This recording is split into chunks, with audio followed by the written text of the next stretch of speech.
হারাবতীর চরে এখন রাত নেমেছে। প্রকাণ্ড চরে বিস্তৃত কাশবন, কোথাও কোথাও ফাঁকা জমি। জনমানুষের সাথে এখানকার যোগাযোগ নেই বললেই চলে। যা অল্প বিস্তর ঘটে সেও বিকেল অবধি। সন্ধ্যের আগে ফাঁকা হয়ে যায় পুরো এলাকা। চরের শেষ ভাগে একটা ঘর, টিমটিমে আলো জ্বলছে। সে ঘরে মোমবাতির আলো। তার দুপাশে বসে আছে দুজন। টিনের চালায় বৃষ্টির শব্দ মাদকতা তৈরি করছে। একজন বৃদ্ধের কাশির শব্দ ছাপিয়ে যায় সে শব্দ। গ্লাসে জল ঢালে, ঠক ঠক করে জল খায়। তার ভারী গলায় পরিবেশটা একটু ভারী হয়ে আসে। গলাটা ঝেড়ে নিয়ে তিনি বলতে শুরু করেন।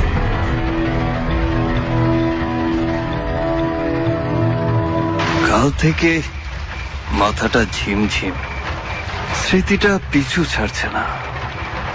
এক নাগাড়ে বৃষ্টি, টিনের চালায় বৃষ্টির শব্দের মাদকতা সেই ছোটবেলা থেকেই টানে আমাকে। বয়স তো আর কম হলো না।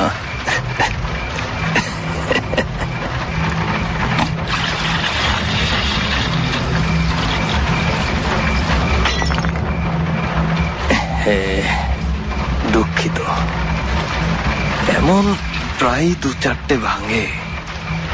ওই যে বলছিলাম, বয়স বয়স হয়ে গেছে।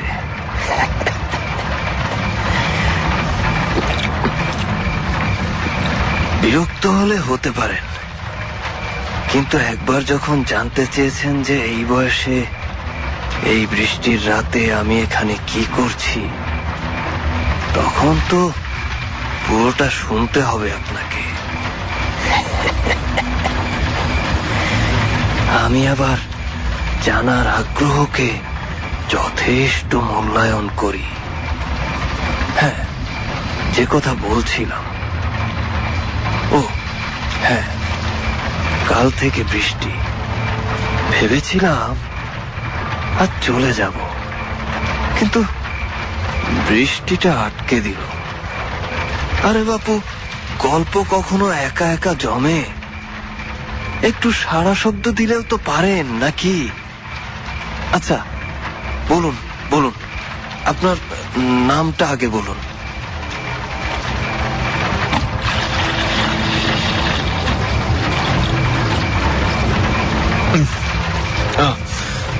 আমি জয়। আপনার কথা শুনতে খুব ভালো লাগছিল, তাই আমি আর কিছু বলিনি। তা আপনাকে জয় বলেই ডাকবো? কি জয় করেছে? যুদ্ধ নাকি মন? নামের সাথে জীবনের মিল কজনের হয় বলুন? এই যে আমি অসীম রায়, নেহাত বাবার রাখা নাম, তাই একটা বাধা ধরা জীবনকে বয়ে চলেছি, অথচ নাম নিয়েছি অসীম। আচ্ছা, আপনার নামের প্রতি সুবিচার করতে পেরেছেন কখনো? আচ্ছা, এমন বৃষ্টির রাতে নদীর কূলে নির্জন একচালা ঘরে আপনি কি করছেন? অবশ্য আপনাকে পেয়ে প্রথমে ভেবেছিলাম রাতটা দারুণ কাটবে, কিন্তু এখন দেখছি ভূতের গল্পের রহস্য মানবের মতো আমাকে রীতিমতো ভয় ফেলে দিচ্ছে। আমাকে দেখুন তো, কি মনে হয়? ওরকম হতে গেলে যা যা দরকার, বড় বড় চোখ, বিচ্ছিরি হাসি, ভয়ঙ্কর দাঁত, মুখ ভর্তি দাড়ি, কিছু আছে আমার? সেই জন্যই তো সাহসটা পেয়েছিলাম। অবাক লাগছে জানেন, আপনার মতো একজন মানুষকে এখানে এভাবে পেয়ে যাব ভাবিনি। আমার বাবাও আপনার মতোই একজন শিক্ষক ছিলেন। আমি শিক্ষক? আপনাকে কে বলল? সন্ধ্যার দিকে যখন ঘাট পার হচ্ছিলাম, মাঝি বলছিল রাত বেশি হয়ে গেল যেন আপনার বাড়িতে থেকে যাই। মাঝি আর কিছু বলেনি? ওই যে আপনি নাম করা শিক্ষক, অবশ্য অবসরপ্রাপ্ত, এখন লেখালেখি করাটাই আপনার একমাত্র নেশা। হ্যাঁ, সেই নেশার কারণেই এমন একলা থাকা। ঘরটা বেশি দিন হয়নি করেছি, এখানেও নতুন। কিন্তু লোকটার কথায় বিশ্বাস করলেন আপনি কি শিওর ও সত্যি বলেছে? মানুষকে বিশ্বাস করলে ক্ষতি নেই। তো কতদিন থাকবেন এখানে? ওই যে বললাম, বৃষ্টি আটকে দিল। কদিন অন্য কোথাও যাব ভেবেছিলাম, এখন তো মনে হচ্ছে থাকতে হবে। কেন, আমি আপনার অতিথি হলাম বলে? না না, মোটেও না। তবে একটা গল্পের প্লট পেয়ে গেলাম বলে। আমার সাথে বসে কথা বলতে বলতে গল্পের প্লট পেয়ে গেলেন? দারুণ। না, আপনাকে দেখেই পেয়ে গেছি। অবাক হলেন? ঠিক বুঝলাম না। খুশি হওয়ার কিছু নেই। আপনি আমাকে পুরোটা দেখতে পাচ্ছেন? এই কুপিবাতির আলোতে আর কতটুকুই দেখা যাবে বলেন? ঝকঝকে আলোতেও মানুষকে পুরোটা দেখা যায় না। আর আলো ছায়া ভালো লাগে আমার। ক্ষণিকের এই আশ্রয়ে এই কম কি? তা দেখান, আজ কি কি ছবি তুললেন? দেখান দেখান। আজ অবশ্য পুরো চরটা ঘুরলাম। কাশবনের ফাঁকে ফিঙেদের লুকোচুরি ছাড়া আর কিছুই পাইনি। তবে চরের মাঝখানে এই বড় গাছটা দারুণ। এই যে দেখুন। আরে বাহ, এই ছবিটা চমৎকার। বিস্তীর্ণ প্রান্তরে একলা আগন্তুক। বাহ। আগন্তুক? আমি তো কোনো মানুষকে দেখতে পাচ্ছি না কোথাও। কি বলছেন? আপনি ছবি তুলেছেন আর আপনি দেখেননি? এই যে বাদিকটা ভালো করে দেখুন তো। কিন্তু এখানে তো এমন গাছ চোখে পড়েনি আগে।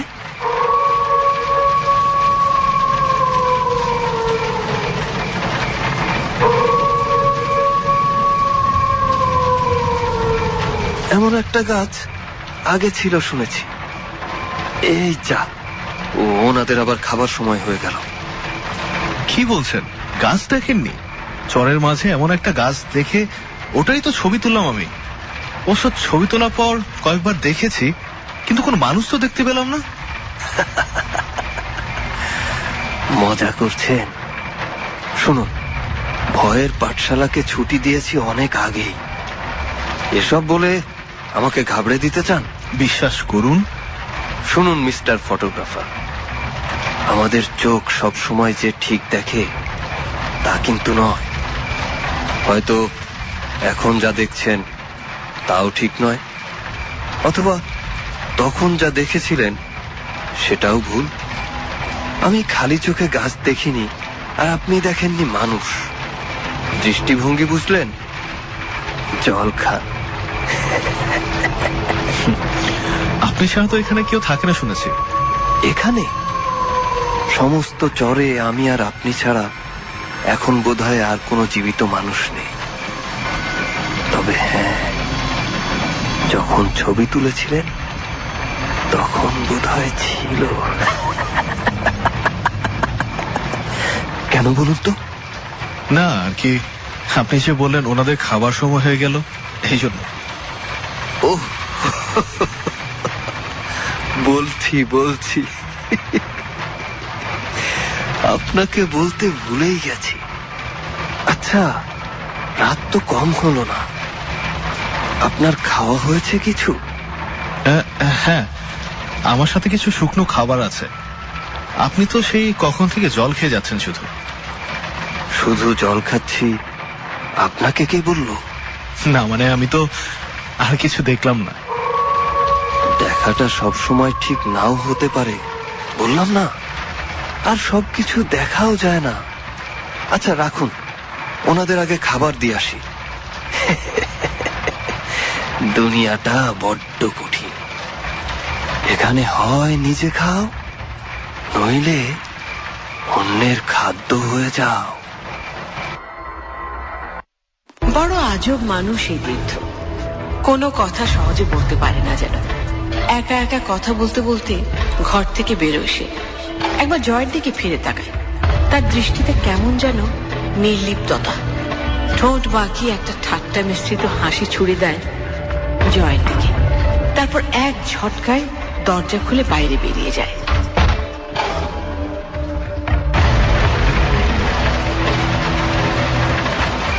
আপনি কিন্তু কিছুই বলছেন না। ওনারা কারা, আর আপনার এখানে থাকার রহস্য কিন্তু পুরোটা বলবেন বলেছিলেন। শুনতে পাচ্ছেন? দেখুন, আগ্রহ ভালো, অতি আগ্রহ কিন্তু ভালো না।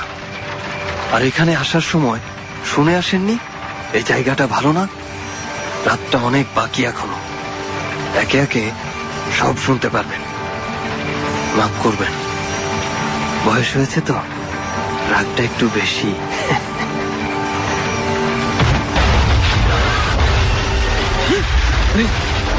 কি হলো? দাঁড়ান, আর একবার যেতে হবে বাইরে। আসছি।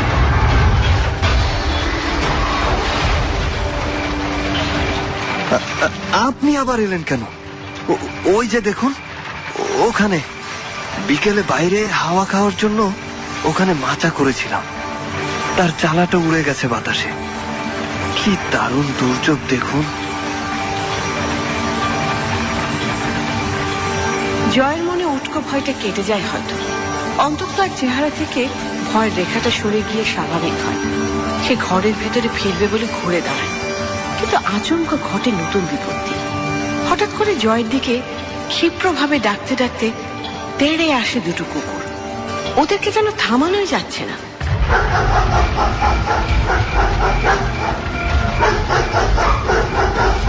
আপনি আসুন, আমি ভেতরে গেলাম। হ্যাঁ, যান যান। সে কি? এই দেখুন, উনি আমার অতিথি, এমন করবেন না। থামুন থামুন, খাবার দিচ্ছি। ভেতরে ঢুকে ঘরের দরজা বন্ধ করে দেয় জয়। বাইরের শব্দটা কমে আসে, বিদ্যুৎ চমকায় বাইরে। কিছুক্ষণ পায়চারি করে সে। বেতের মোড়ানো টেবিলের উপর বৃদ্ধের ছোটখাটো নানান জিনিসপত্র ছড়ানো। একটা 3 ব্যাটারির রেডিও রয়েছে সেখানে, অনেক পুরনো রেডিও। রেডিওটি অন করে জয়। সারা দেশে দুর্যোগপূর্ণ আবহাওয়ার খবর শোনা যায় রেডিওতে। নিম্নচাপ শুরু হয়েছে, আরো 2 দিন থাকবে। জয় নিশ্চুপ হয়ে যায় কিছুক্ষণের জন্য। আর এদিকে থপ থপ আঘাত পড়ে টিনের দরজায়।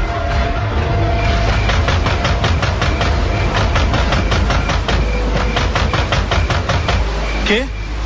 কে আবার? না মানে আমি কুকুরে ভয় পাই। এই দুর্যোগে সারা রাত বাইরে রাখতে চান নাকি আমাকে? না মানে কুকুরগুলো কোথায়? ওনাদের কথাই বলছিলাম। খুব আরামপ্রিয়, ক্ষুধা না লাগলে ডাকে না, তবে হঠাৎ করে মানুষ দেখে অবাক হয়েছে। মানুষ দেখে না তো। মানুষ দেখে? হ্যাঁ, খেপে গেছে। আপনি কিছু মনে করবেন না প্লিজ।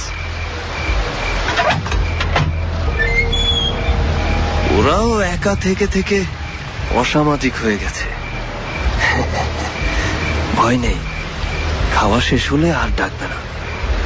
আস্তে করে এসে ওই কোণাটাতে জুবুথুবু হয়ে ঘুমিয়ে পড়বে। কিসব বলছেন? ওরা এখানে ঘুমাবে? তো কি বলতে চাইছেন? বাইরে? শুনুন, আমি সাফ সাফ বলে দিই, আপনি আমার অতিথি, স্রেফ সেজন্যই। তো আমি কিন্তু বুঝতে পেরেছি শুধু ছবি তোলা আপনার উদ্দেশ্য নয়। একজন প্রফেশনাল ফটোগ্রাফার কখনোই ওরকম বাচ্চাদের মতো করে ক্যামেরা ধরে না। আপনার মতলবটা বলবেন? আপনি প্রসঙ্গ চেঞ্জ করতে চাইছেন? আপনিও তো লেখক না। তো তো আবার কি, লেখক আপনি। কে? কে আবার? হ্যাঁ, লেখক। এবার শুনবেন না বলবেন বলুন? হ্যাঁ, একটু বলে নেই, তারপর শুনবো। রেডিওতে বলছিল আবহাওয়া কয়েকদিন খারাপ থাকবে। হ্যাঁ, ছবি তোলার জন্য খুব বাজে সময়। আচ্ছা, ভূতের গল্প আপনার পছন্দ? না দেখুন, আপনার এখানে আশ্রয় নিয়েছি বলে আপনি কিন্তু যা খুশি তাই বলতে পারেন না। তবে তো আমার সম্পর্কে আর শোনা হলো না আপনার।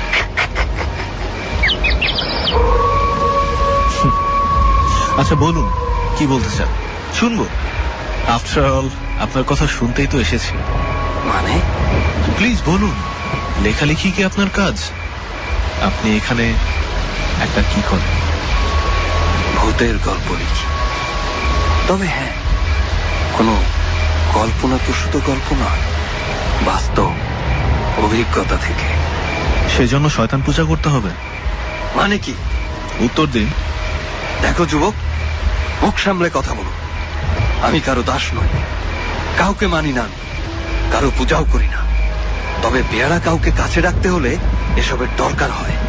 তুমি আমার ব্যাগে হাত দিয়েছিলে? না, আপনি তো হিন্দু।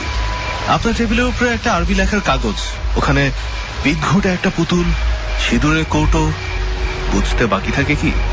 আর এটা দেখোনি? কিসের হার এটা? নবজাতকে। তোমার ভয় করছে? না, ভয় ও কেটে গেছে। ভয় করলে এখানে টিকতে পারবে না। শোনো, আমি এসবের ভেতরে এমনি এমনি আসিনি। আমার একমাত্র ছেলে, ওই যত নষ্টের গোড়া, দরজা পেরোলে যে মাচাটা, যেখানে বসে হাওয়া খাই বলেছিলাম, ওখানে রাতের বেলা আমার আড্ডা হয় আত্মাদের সাথে। ওদের গল্প শুনি আর তার সঙ্গে রং মিশিয়ে সেটাই লিখি। আজও হতো আড্ডা, ঝড়ে সব ভেস্তে দিল। এরা দুজন আমাকে পাহারা দেয়, আর আমি পাহারা দেই ওদের।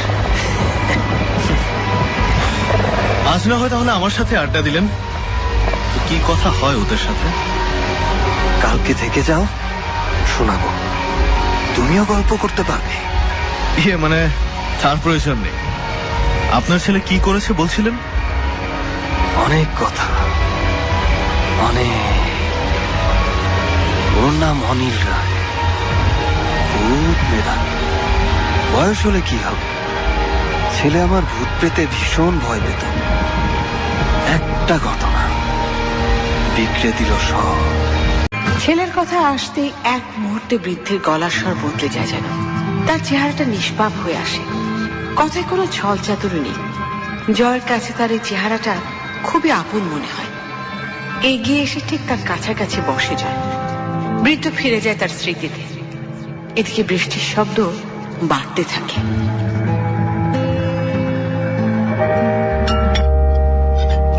বাবা, আমি 3 দিনের জন্য বন্ধুদের সাথে একটু ঘুরতে যাচ্ছি। দয়া করে বারবার ফোন করবে না প্লিজ।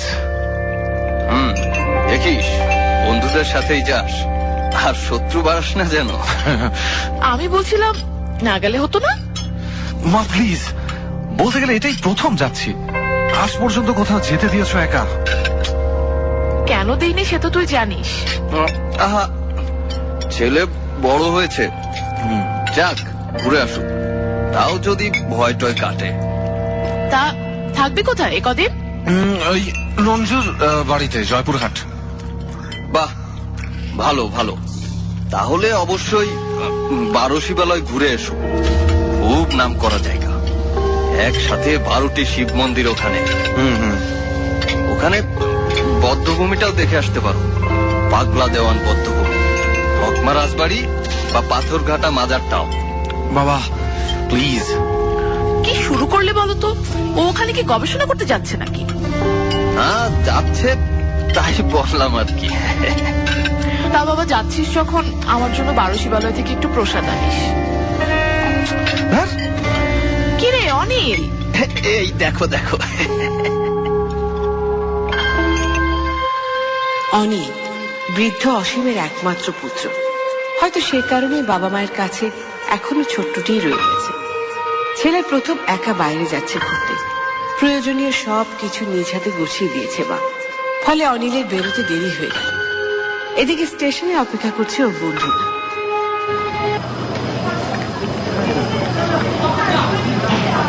আরেকটাবার ফোন কর না।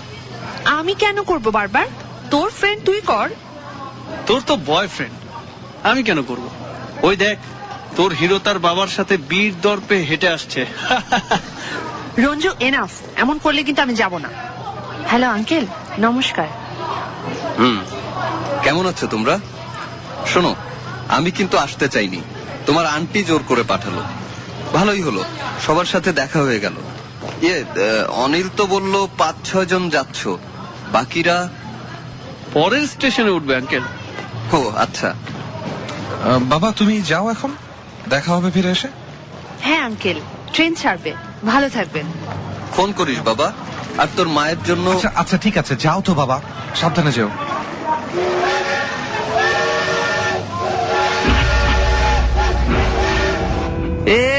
কচি বাবাটা স্টেশনেও একা আসতে পারে না, আর অনিলের বাবার সামনে পিউয়ের মুখটা যদি একবার দেখতি ফ্লোরা। তোদের জন্য এত বড় একটা মিথ্যা বললাম বাবা মাকে। তো কি বললে বলো, তুমি কি বললে? বলেছি রঞ্জুর পিসি বাড়িতে থাকবো, এসে তো উঠলাম হোটেলে। থাকলে তো থাকাই যায়, তাই না? কিন্তু তোর আর পিউয়ের জন্যই তো হোটেলে উঠলাম। নতুন রিলেশন বলে কথা, কখন কি হয় না হয়। ফ্লোরা, থামতে বলতো ওকে। রঞ্জু, তুই এত সিরিয়াস হচ্ছিস কেন পিউ? আমি বলেছিলাম হোটেলে থাকার ব্যবস্থা করতে। শুনেছি ও বাড়িতে নাকি অনেকদিন হলো কেউ থাকে না। ফুপু ফুপার দেশে আসে না 3 বছর, আর তো কেউ নেই। আর বাড়িটাও খুব বেশি সুবিধার না। অনিল এমনিতেই একটু ভীতু। আমি ওখানেই থাকবো, ব্যবস্থা কর তুই। আর আমরা ঘুরতে এসেছি, প্রেম করতে না। কি বলো পিউ? সময় গেলেই বোঝা যাবে। আচ্ছা, বাড়িটা সুবিধার না মানে? আগে তো কিছু বলিসনি। আরে না, কিছু না, অনিলকে ভয় দেখানোর জন্য বলছিলাম আর কি। কে? Room service sir. সারাদিনের ক্লান্তি মাথায় নিয়েও বিকেলে ঘুরতে বেরিয়েছে ওরা। অটো, ভটভটি, রিক্সা পেরিয়ে ওরা যখন লোকমা জমিদার বাড়ির সামনে, তখন সন্ধ্যা ছুঁই ছুঁই। পুরনো দালানের দেয়ালে ভয়ানক প্রতিধ্বনিত হচ্ছে প্রতিটি শব্দ। ওদের পায়ের খসখস শব্দটাও প্রতিধ্বনিত হচ্ছে যেন। অনেকটা সময় ধরে কান্নার সুরে ডেকে চলেছে একটা বেড়া। দূরে একটা কাক ডাকে, ডানা ঝাপটায়, তারপর উড়ে চলে যায়।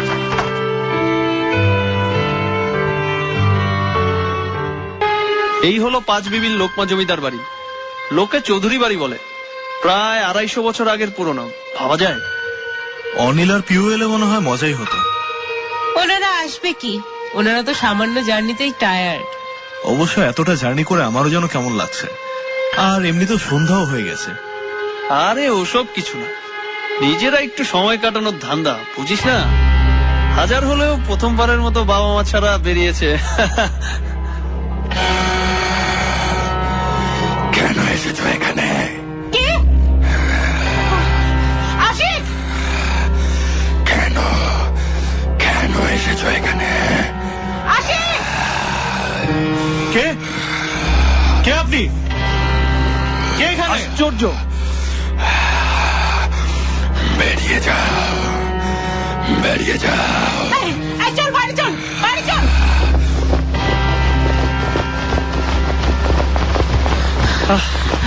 আমার ফোনের চার্জটাও শেষ। টর্চটা জ্বালা না আশিক। আমার খুব ভয় করছে রঞ্জু। বুঝলাম না, জমিদার বাড়ির ওই দিকটায় এখনো মানুষ বাস করে, আর এখানে তো এমন হওয়ার কথা না।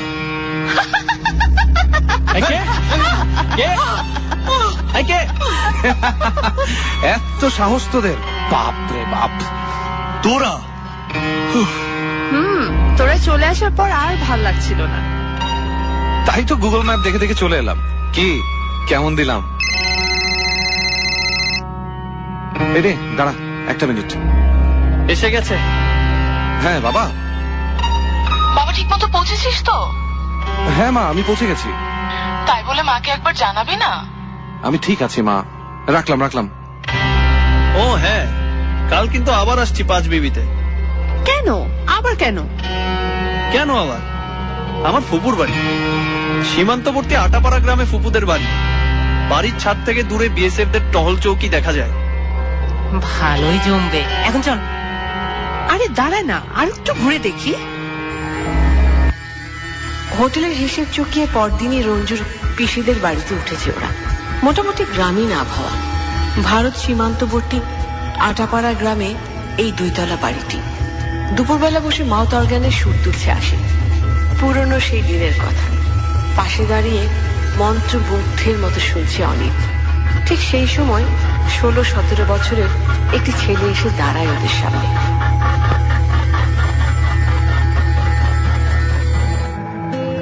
আপনাদের মধ্যে অনিলকে?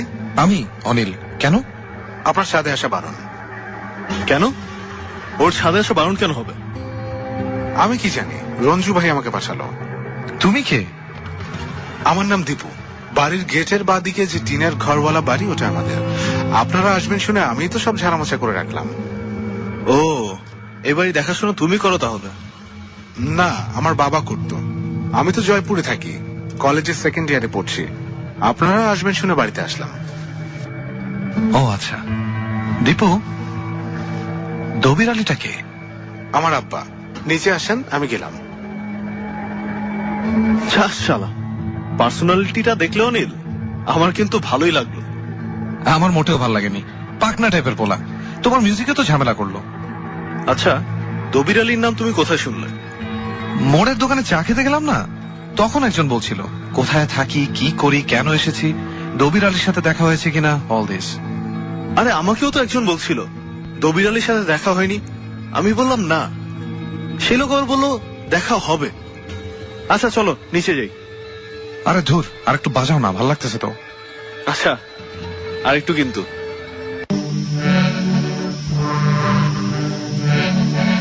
অনিলকে নিয়ে বাবা মায়ের যত স্বপ্ন, আশা, ভরসা। জীবনের প্রথমবারের মতো এতদিনের জন্য অনিল বাইরে। বাবা মা যে চিন্তিত হবে এটাই তো স্বাভাবিক। যাওয়ার সময় বারবার ফোন না করতে বলে গেছিল অনিল। মায়ের মনকে মানে সে কথা? ছেলে যাওয়ার পর থেকে প্রতি মুহূর্তে তার মনে এই একই চিন্তা। তার উপর একটা স্বপ্ন আরো চিন্তায় ফেলে দিয়েছে সকাল থেকে।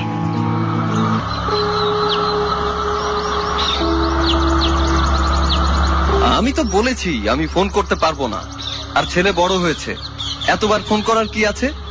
মায়ের কাছে ছেলে কখনো বড় হয়? আজ ভোরে ওকে নিয়ে খুব খারাপ একটা স্বপ্ন দেখেছি।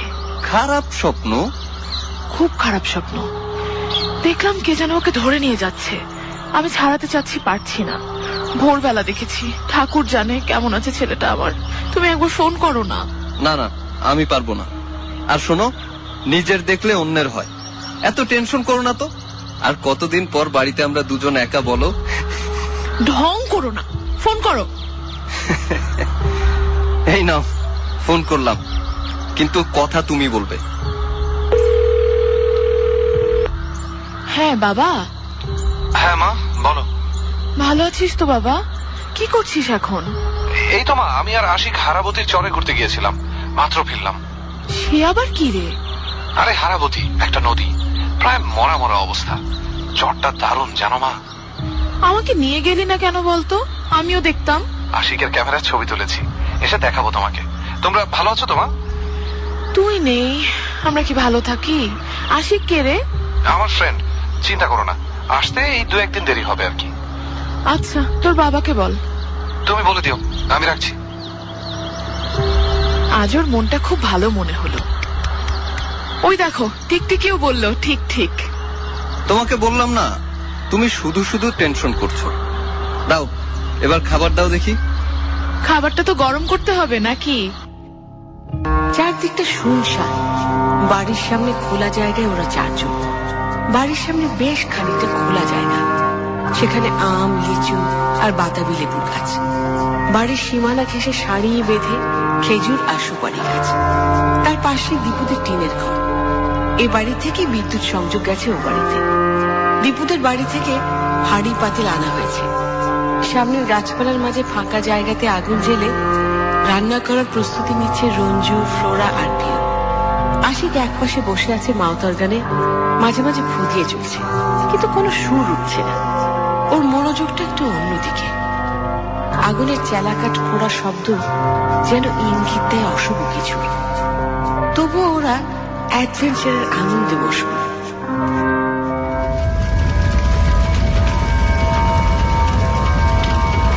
এটা ভালো আইডিয়া, ছোটবেলায় অনেক করেছি। এরকম গ্রামীণ পরিবেশে নিজেরা রান্না করতে আমার খুব ভালো লাগছে, জানিস? আমিও তাই ভাবছি। এমনিতেও রান্নার সেরকম ব্যবস্থা নেই, ভালোই হলো। দুপুরের খাবারটা দারুণ ছিল। দীপুর মা কিন্তু ভালোই রান্না করে। তা ঠিক, কিন্তু ওই মহিলাকে আর কত জ্বালানো যায়। উনি কিন্তু খুব খুশি হয়েছেন আমরা এসেছি বলে, তাই না রে? কি জানি, তবে হ্যাঁ, এদিকটাতে খুব বেশি জন মানুষ আসতো না। আর সারা বছর উনি তো একাই থাকেন। আরে আরে, আগুনটা নিভে যাচ্ছে, ঠেলে দে না জালটা। ভিজে খড়িতে কি আর জোর করে আগুন জ্বালানো যায়? আজকাল দার্শনিকের মতো কথা বলা শুরু করেছিস। ফাজলামি করিস না প্লিজ। আচ্ছা, তোর আমাদের না বলে ঘুরতে চলে গেলি কেন?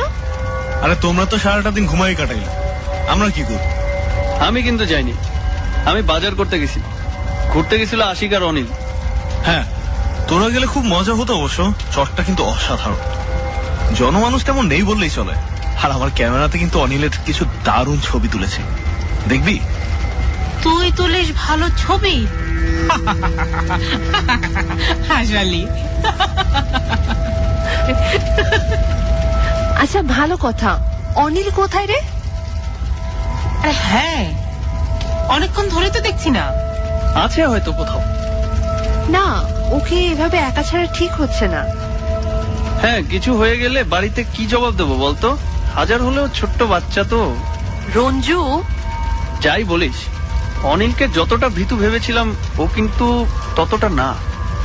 কিন্তু একটা জিনিস খেয়াল করলাম, পিউ আর অনিল আজ সারাদিনই আলাদা। এমন তো হবার কথা নয়। এমন হবার কথা নয় তো কেমন হবার কথা বলো তো? এমনিতে ও ঘুরছে ওর মতো, আমি বিরক্ত করছি না, ব্যাস। সব ব্যাপারে এত বাড়াবাড়ি কিন্তু ভাল লাগে না আমার। এই দেখো, আবার রাগ করছে। খুনসুটিতে ওদের সময়টা বেশ ভালোই কেটে যাচ্ছে। ঠিক সে সময় বাসন করে যাওয়ার শব্দ শুনে ওরা ঘুরে তাকায়। রান্নার জন্য রাখা মুরগির কাঁচা মাংসের পাত্রে হানা দেয় একটা বেড়া। আজকে উঠে আশিক। আরে আরে আরে আরে, এই এই এই নিয়ে গেল, থাম থাম। একটা বড় বাদামি রঙের বেড়াল এক ঝটকায় এক টুকরো মাংস নিয়ে জঙ্গলের আড়ালে পালিয়ে গেল। বিড়ালটার ডাক শোনা যায়, অন্যান্য বিড়ালের মতো নয়। ওর ডাকটা একটু অন্যরকম, আরো মোটা, আরো বিদঘুটে।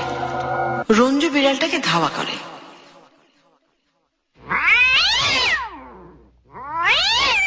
রঞ্জু, তোকে আর ওর পিছনে যেতে হবে না, ওদিকটা জঙ্গল, সাপ খুব থাকতে পারে, ফিরে আয় না।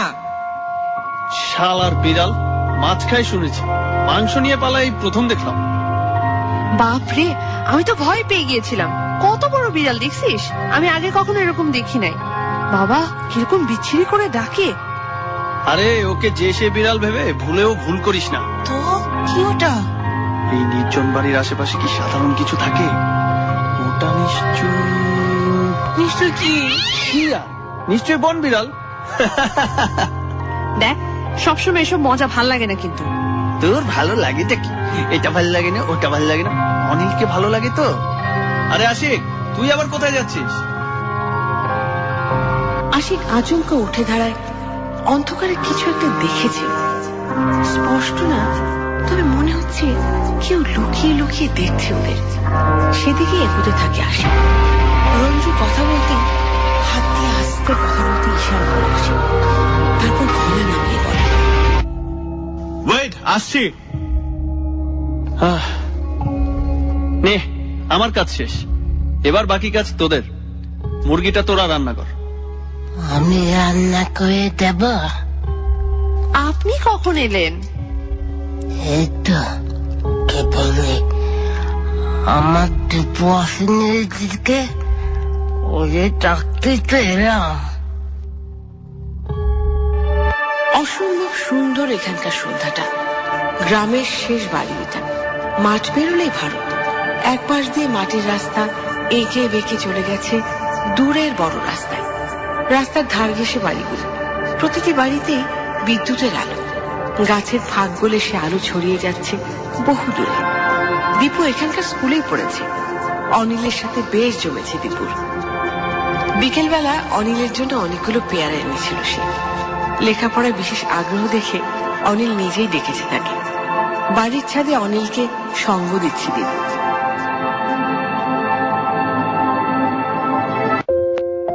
আপনারা ঢাকায় থাকেন না? ঠিক ঢাকা না, সাভার। ঢাকা ভার্সিটিতে পরীক্ষা দেবো আমি। বাহ, খুব ভালো তো। পড়ালেখা চলছে ঠিকঠাক? মা চায় না যে আমি বাড়িতে থাকি। কেন? বর্ডার এলাকা তো, ছেলে পেলে খারাপ হয়ে যায়।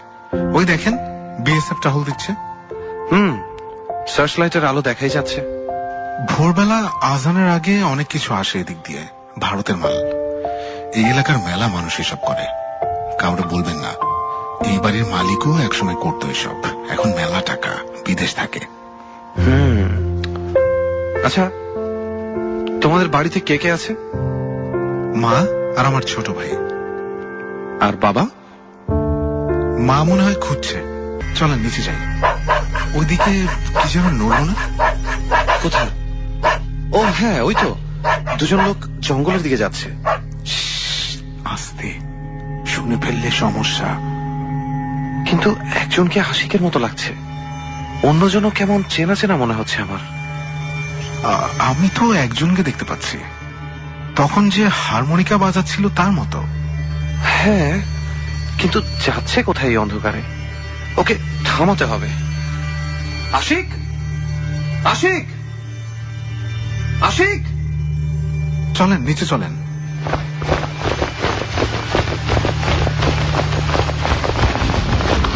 কোথায় ছিলে এতক্ষণ? উপরে। রঞ্জু, আয় তো একটু জলদি, বাড়ির পেছন দিকটাতে যেতে হবে একটু। কেন? ওদিকে কেন? ওদিকে তো জঙ্গলে ঘেরা। আর তুই এমন হাঁপাচ্ছিস কেন? কি হয়েছে? যাবে ওদিকে? আশিক, আশিক তুই?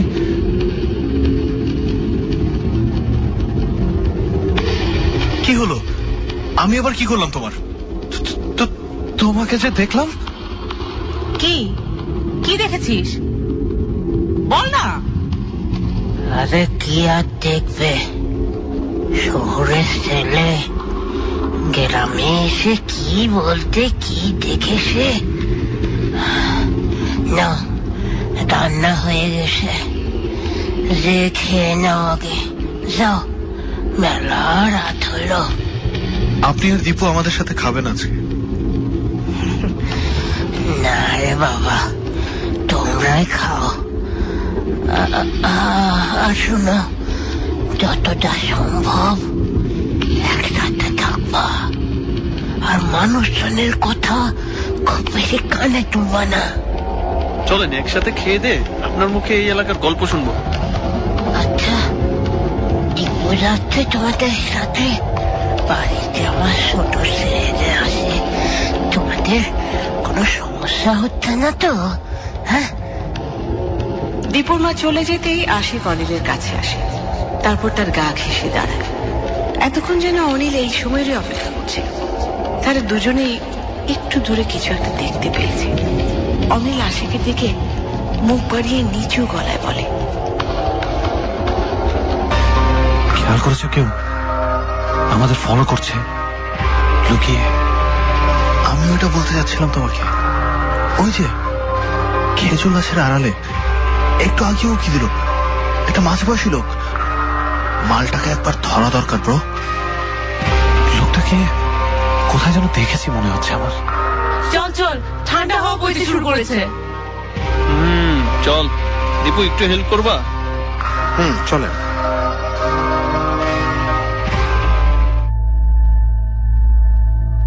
রঞ্জু যেভাবে বলছিল তাতে ভেবেছিলাম এটা হয়তো হরর মুভির মতো হন্টেড একটা পুরনো বাড়ি হবে, কিন্তু এসে দেখছি জাস্ট অসাধারণ। আরে না, কতদিন আর হবে, এই 12-13 বছর হলো বাড়িটা করেছে।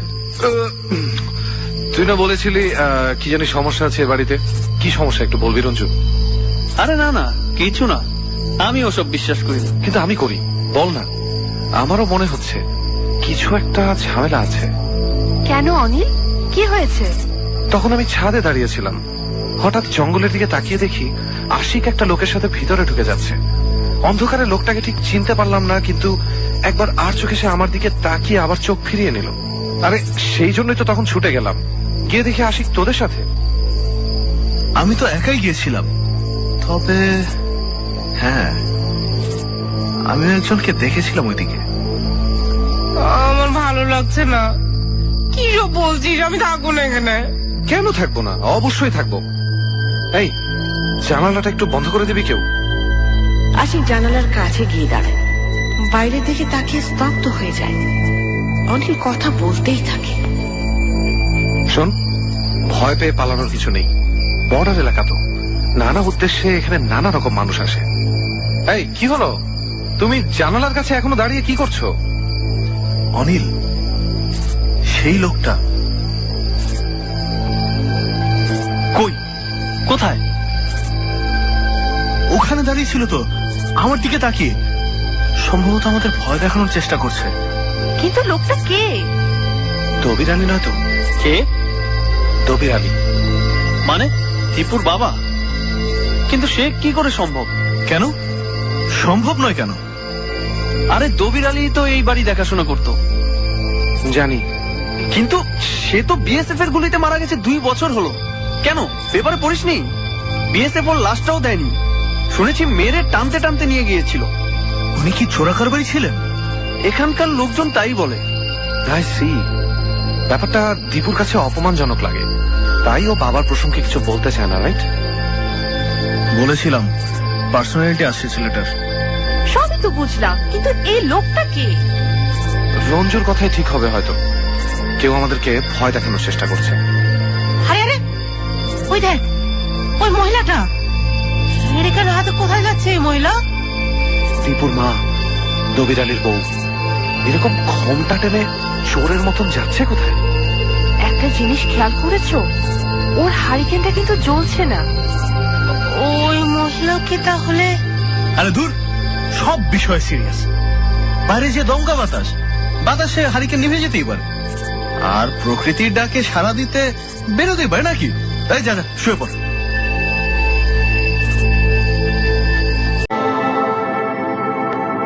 দমকা হাওয়া ওদের পেছনের দিকে জানালায় সজোরে আঘাত করে।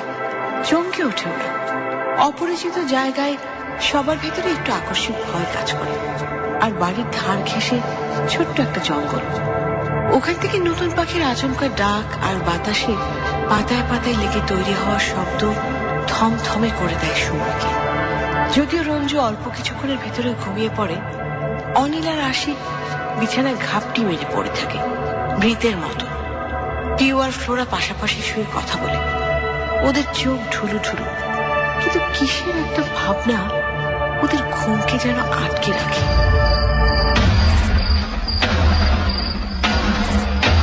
ফ্লোরা, কি হচ্ছে বলতো এসব? সন্ধ্যা পর্যন্ত ভালোই ছিল তো সব। আমার কেমন কেমন লাগছে। অনিলটা কেমন একদিনে বদলে গেছে। হ্যাঁ দেখ, হুট করে ঝড় উঠলো, এখন থেমে গেছে না? হ্যাঁ, ভালো ভালো ফিরে যেতে পারলে বাঁচি বাবা।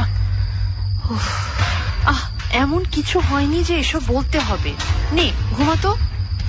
হোটেলে থাকলে ভালো হতো, কেন যে এখানে এলাম। পিউ, হাই পিউ। হ্যাঁ, একটা ছায়া এদিক দিয়ে গেল, দেখলি? না তো, কোথায়? মজা করিস না প্লিজ। এই যে জানালার ও পাশটা দিয়ে দেখ দেখ, ওই দেখ আরেকটা ছায়া।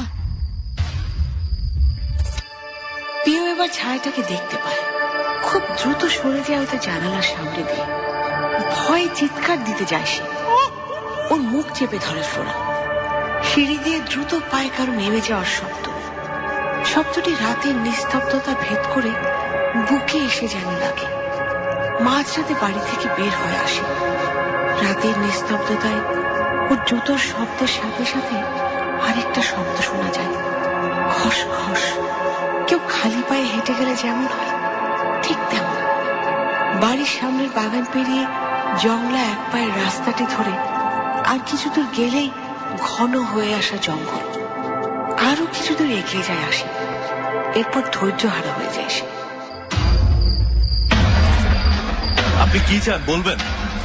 কথা বলেন। কে আপনি?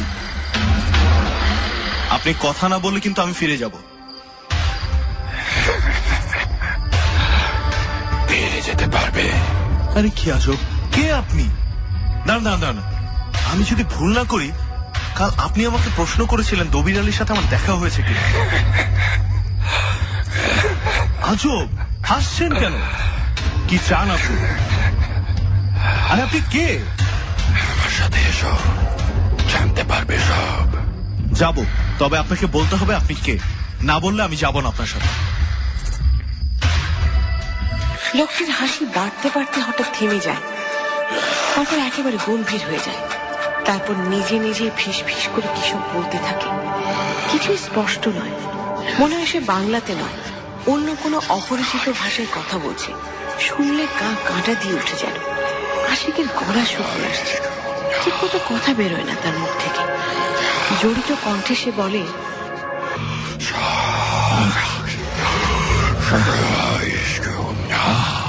আপনি আপনি কে? আপনি আপনি কে? আপনি কে প্লিজ বলবেন? আপনি? আমি দবির আলী।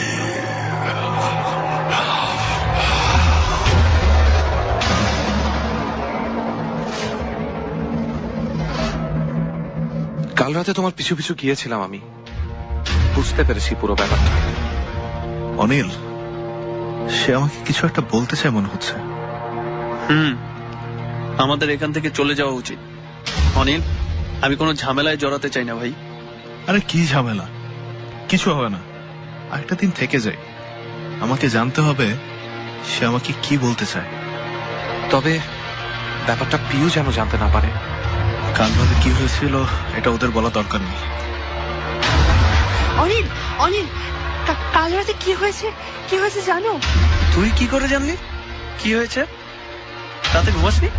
আরে ওকে বলতে দে। হ্যাঁ বলো, কি হয়েছে?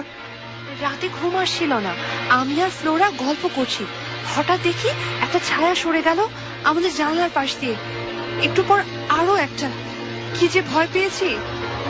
আসলেই তো ভয়ের ব্যাপার। আচ্ছা, কোন দিকে গেল? কোন দিকে আবার? বাড়ির বাইরে। ভয়ের কিছু নেই পিউ। কাল রাতে প্রথমে আশিক, তারপর আমি বেরিয়েছি। আমাদেরই ছায়া পড়েছিল, হয়তো জানা নাই। রাতে বেরিয়েছিলে? কোথায়? আমাকে নিয়ে যাওনি কেন? আরে কোথায় আবার, ঘুমাচ্ছিল না তাই একটু হাঁটাহাঁটি করছিলাম। চলো ঘুরতে বেরোবো, রেডি হয়ে না যাও। আচ্ছা, আর আমরা কি না কি ভাবলাম। ফ্লোরা কোথায়? গোসলে ঢুকেছে। আজ আমরা কোথায় যাচ্ছি? নন্দাইল দেখি, মৌর্য সম্রাট নন্দলালের সময়কার। বিশাল, চল, ভাল লাগবে। ওটা তো এখান থেকে বেশ দূরে। তো চল না। আচ্ছা, যেখানেই যাস সন্ধ্যার আগে কিন্তু ফিরতে হবে। হ্যাঁ হ্যাঁ, একদম। এই, তোমরা দিঘিতে নামবে? আমি কিন্তু সাঁতার জানি না। নামতে হবে না, আমরা নৌকা করে ঘুরবো।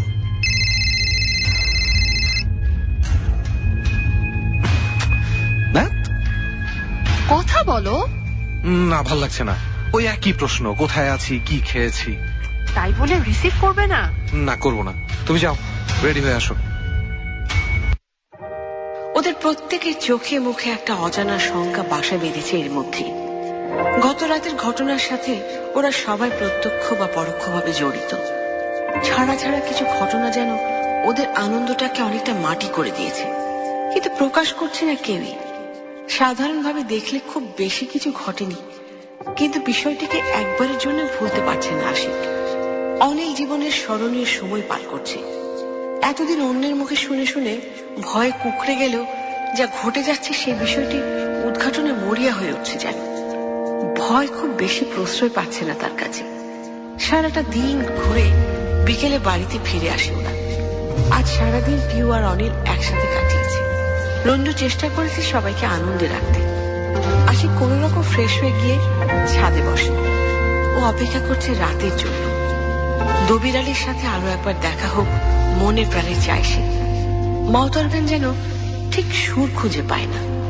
ফেরার সময় দীপুকে বলে এসেছে যেন তার সাথে এসে দেখা করে। কাল রাতের দমকা হাওয়ায় আশেপাশের বড় গাছগুলোর দু চারটে ডাল ভেঙে পড়েছে শুধু। সন্ধে ঘনাতেই কিরকম একটা ভ্যাপটা গরম লাগতে শুরু করে। এদিকে মেঘ করেছে আকাশে, তবু ছাদটাকে বেশি আগুন মনে হয় আশিকে। ছাদের রেলিংয়ে হেলান দিয়ে বসে আসে। আচ্ছা, কি আছে জঙ্গলের ওপাশে? কেন এবার দবির আলী তাকে নিয়ে যেতে চাইছিল? এসব ভাবতে ভাবতে কখন যে ঘুমিয়ে পড়ে বুঝতে পারে না সে। কতক্ষণ পর তার ঘুম ভেঙেছে সে জানে না। সে অনুভব করলো ঠিক তার পেছনের রেলিংয়ের উপরে বাইরের দিকে মুখ করে কেউ যেন বসে আছে। একইভাবে পা ঝুলিয়ে বসে আছে লোকটি, শুধু ঘাটটা পেছন দিকে ঘুরে যায়। তার মোটা গোফওয়ালা দবিরালির ছায়া মূর্তিকে কি যে বিভৎস দেখায় মেঘলা রাতের অস্পষ্টতায়, সেটা বলে বোঝানো যাবে না।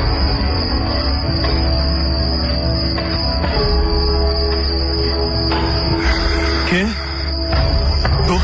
দবিরালি, আমরা আপনার কি করেছি? কি চান আপনি?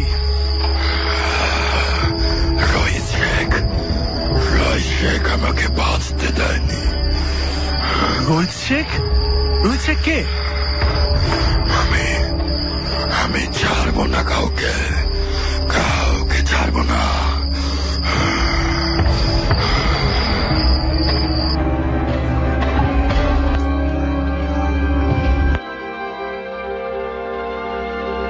আমি নিজে সব ঠিকঠাক গুছিয়ে রেখেছিলাম। কি জানো ওই ছেলেটার নাম? দীপু। হ্যাঁ, ওই দীপু এসব কাজ করেছে। নিশ্চিত চুরির মতলব নিয়ে ঢুকেছিল। দামি কিছু না পেয়ে সব ছড়িয়ে ছিটিয়ে রেখে গেছে। ফ্লোরা, প্লিজ থাম। দীপু আজ সারাদিন আমাদের সাথে ছিল, ভুলে গেছিস? তাহলে ওই মহিলা দেখলি না কাল রাতে কেমন চোরের মতো ঘুরছিল? আচ্ছা, না জেনে না শুনে মানুষ কিভাবে দোষ দেওয়াটা ঠিক না। তুই দেখ সারা ঘরে ছড়িয়ে ছিটিয়ে কি করে রেখে গেছে। আর রঞ্জু কোথায়? কে বলেছিল ওকে আমাদের এখানে আনতে? ওকে কে বলেছিল? সব শেষ। রঞ্জু কোথায়? দীপুর মাকে ডাকতে গেছে। আচ্ছা, তোর কি হারিয়েছে ভালো করে দেখ তো। হারায়নি, হারাতে পারতো তো। তো কিছু যখন হারায়নি তখন এমন করার মানে কি?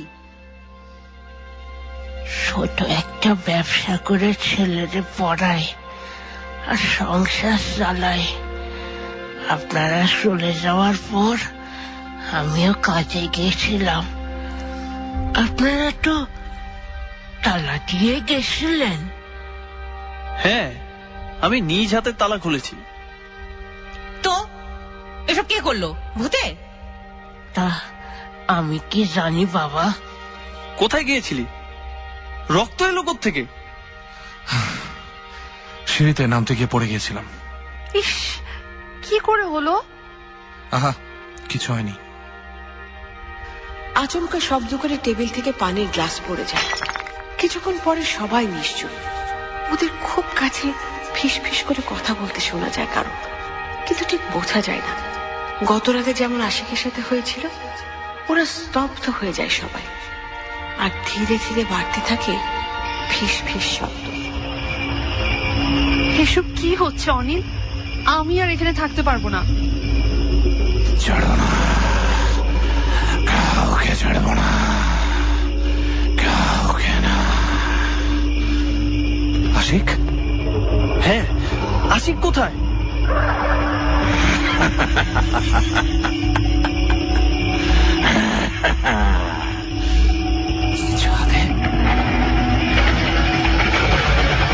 দুই ঘন্টার বেশি হয়ে গেল আশিককে পাওয়া যায়নি। ছাদ, ঘর, বারান্দা, ফোনে, বাড়ির সামনে রাস্তা, বাথরুম, কোথাও নেই। দীপুকে সাথে নিয়ে বাড়ির পেছন দিকটায় খুঁজতে বেরিয়েছে রঞ্জু। দীপুর মা পিউ আর ফ্লোরার ঘরে বসে আছে তখন থেকে। অনিলের হাতে ব্যান্ডেজ বাঁধা হয়েছে এর মধ্যে।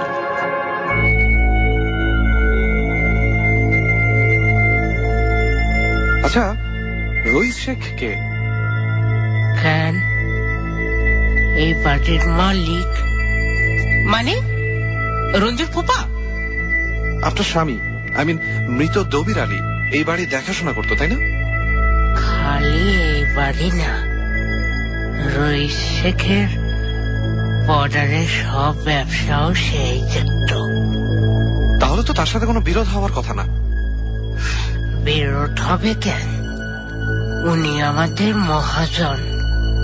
তবে দীপুর বাপ ওনার ভেতর বাহির সব কিছুই জানতো।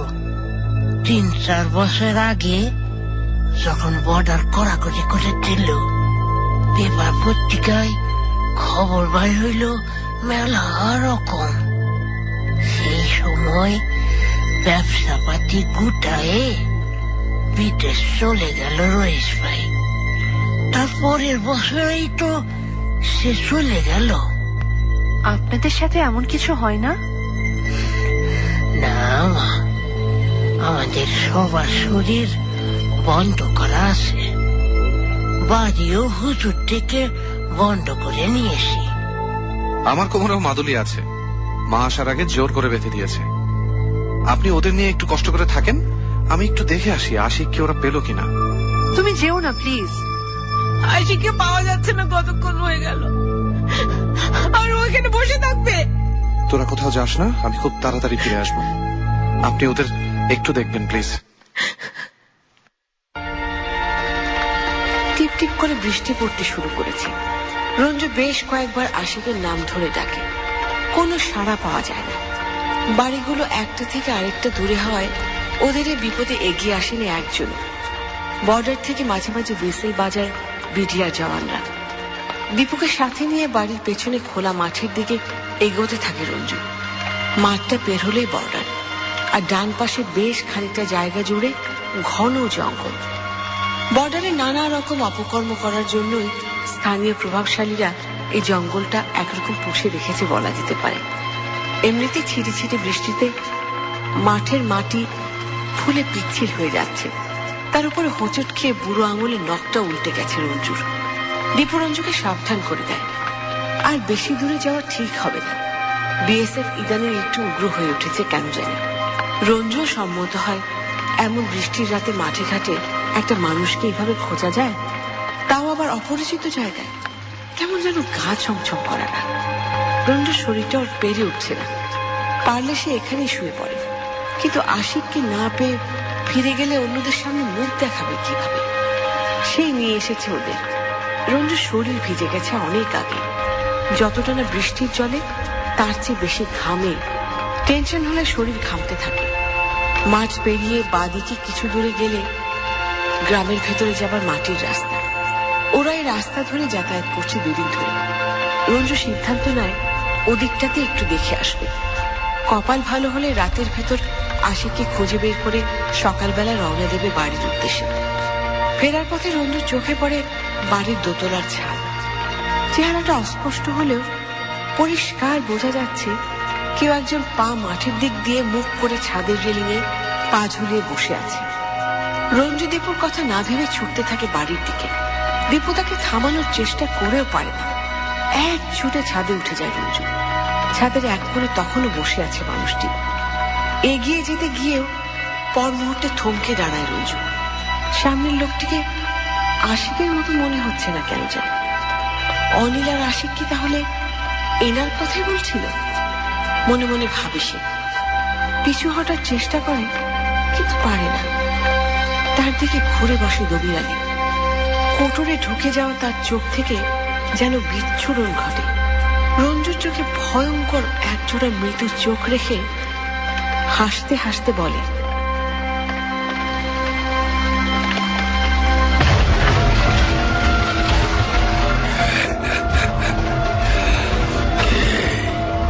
কাকে করছ? আশিক, প্লিজ। কি চান আপনি? কি অমন পাগলের মতো দৌড়ে এলেন কেন? এই মাত্র এখানে কেউ একজন ছিল। কেউ নেই ভাইয়া, ওটা আপনার চোখের ভুল। চলেন নিচে চলেন। আরে জঙ্গলের ভেতর কে যেন হেঁটে যাচ্ছে, দেখো। আরে কেউ না, কাল রাতে ওই ভাইয়াটাও দেখেছিল। ওসব কিছু না ভাইয়া, চলেন। না না দীপু, আমি কিচ্ছু ভুল দেখিনি। এখানে থাকা ঠিক হবে না ভাইয়া, চলেন চলেন। পিও শুয়ে আছে। ফ্লোরা তখনও ফুপিয়ে ফুপিয়ে কেঁদে চলেছে। দীপুর মা হাতে একটা তসবি নিয়ে বসে আছে একপাশে। কাদা মাখা ভেজা শরীর নিয়ে ভেতরে ঢুকে রঞ্জু আর তার পেছনে দীপু। ওরা ঘরে ঢুকতেই লাফ দিয়ে ওঠে ফ্লোরা।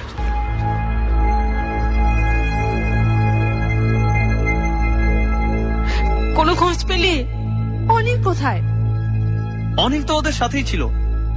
ও বেরিয়েছে তাও তো অনেকক্ষণ হলো। মানে কি?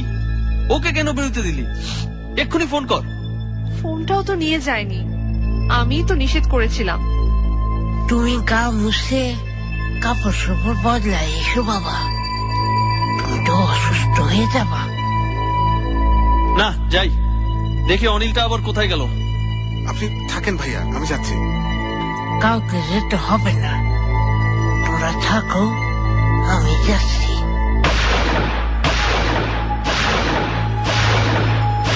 সর্বনাশ, বিএসএফ গুলি করছে।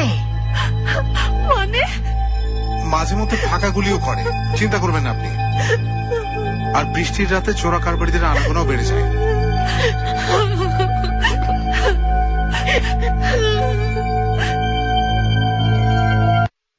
পাগলের মতো সামনে এগিয়ে চলেছে অনিল। কোনো কিছুর ভয় যেন তাকে ছুঁতে পারছে না। কিসের নেশায় শুধু এগিয়ে চলছে জঙ্গলের ঝোপঝাড় পার করতে কে জানে। হাতে থাকা টর্চ লাইটটাই একমাত্র ভরসা তার। পায়ে হাঁটা সরু পথ ধরে কতক্ষণ হেঁটেছে সে জানে না, তবে বুঝতে পারছে বর্ডারের খুব কাছে চলে এসেছে সে। তা কেবলই মনে হচ্ছে আর একটু এগুলি হয়তো আশিকের দেখা পেয়ে যাবে। দুবার গুলির শব্দ শুনে দাঁড়িয়ে পড়ে অনেক। একটা আর্তনাদ শুনতে পায়, আশিকের গলা। ধৈর্য আর বাঁধ মানে না, দ্রুত জঙ্গল পেরিয়ে একটা ঝোপের আড়ালে লুকায়। স্পষ্ট দেখতে পাচ্ছে কয়েকজন বিএসএফ জওয়ান একজনকে টানতে টানতে নিয়ে যাচ্ছে। ছেলেটির গায়ে সাদা টি শার্ট। আশিক আজ সাদা রঙের টি শার্টই পরেছিল, মনে আছে না? ছেলেটি শুধু গঙ্গাচ্ছে, আর তার শরীর থেকে অনর গল রক্ত ঝরে যাচ্ছে। নির্মম ভাবে টানতে টানতে ওরা নিজেদের অংশে দিয়ে যায় ওকে। অনিল তার শরীরে আর এক বিন্দু শক্তি পায় না। একজন জওয়ান ছেলেটির বুকে অস্ত্র ঠেকায়। বন্দুক গর্জে ওঠার সাথে সাথে অনিলও লুটিয়ে পড়ে মাটিতে।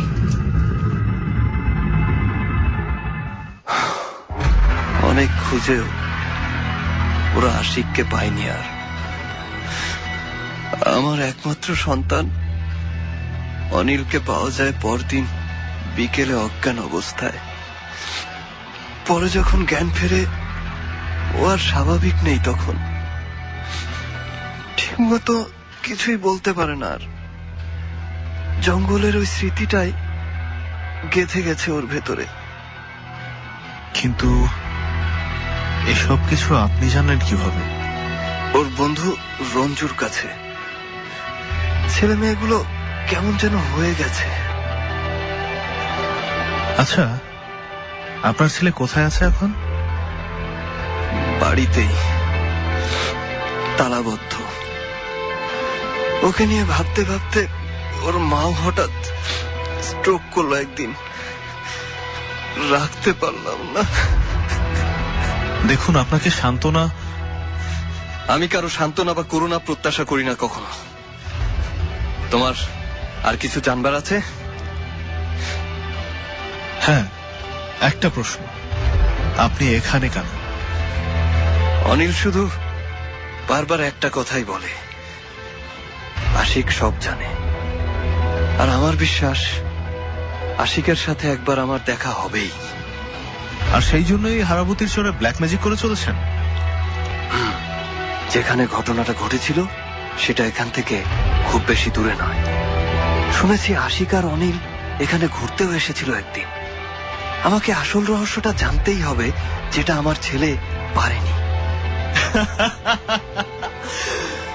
শুনুন, সবকিছু না হয় নাই জানলেন, এটুকু জেনে রাখেন আপনার রাত আজ বৃথা যায়নি। ভালো একটা গল্প লিখতে পারবেন। কল্পনা প্রসূত নয়, বাস্তব। মানে? মানে আপনাকে যে ছবিটা দেখিয়েছিলাম ওটা ভালো করে দেখেছিলেন তো? কেন?